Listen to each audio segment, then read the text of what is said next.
Welcome. Today, we're unpacking the systematic software bugs hidden deep within our own brains. Let's get into it. Why sit through a terrible movie just because you bought a ticket? It's relatable, sure, but completely irrational. Rolf Dobelli's research reveals a startling truth. We are not the perfectly rational creatures we think we are. Okay, let's dive in. Cognitive errors are basically just predictable, routine mistakes we stumble over time and again. Minefield number 1, distorted reality.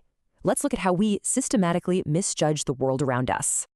We totally overestimate success because we only look at the visible winners, entirely missing the massive graveyard of failures. That's survivorship bias. Triumph is highly visible, hiding those thousands of failed authors, startups, and athletes. Here's another reality distortion, seeing Jesus on toast or a face on Mars. We force meaning onto random noise. This is the clustering illusion. If our brains can't find familiar patterns, we just invent them out of nowhere. Now onto mine number 2, the social trap. Let's explore the hidden dangers of our human herd instinct. In the famous Ash experiment, a full third of subjects abandoned common sense just to match a group's wrong answers. And this brilliantly illustrates the sheer absurdity of social proof. Group consensus definitely does not equal truth.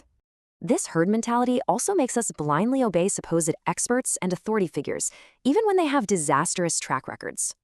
Take the Milgram experiment. Over half the participants administered lethal shocks purely out of obedience to a professor. Finally, mine number 3, the ego trap. Let's see how our minds build insidious traps to protect our egos. First up, confirmation bias. We usually start by establishing a firm, often arbitrary belief about the world. Then we enthusiastically celebrate any new info that aligns perfectly with our existing worldview. We see it everywhere.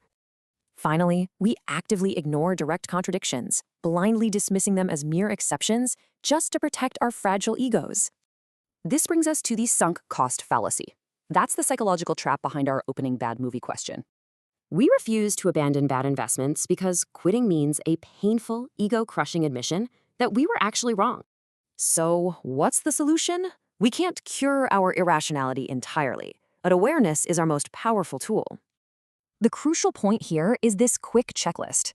Use it to spot these predictable biases in your own daily life.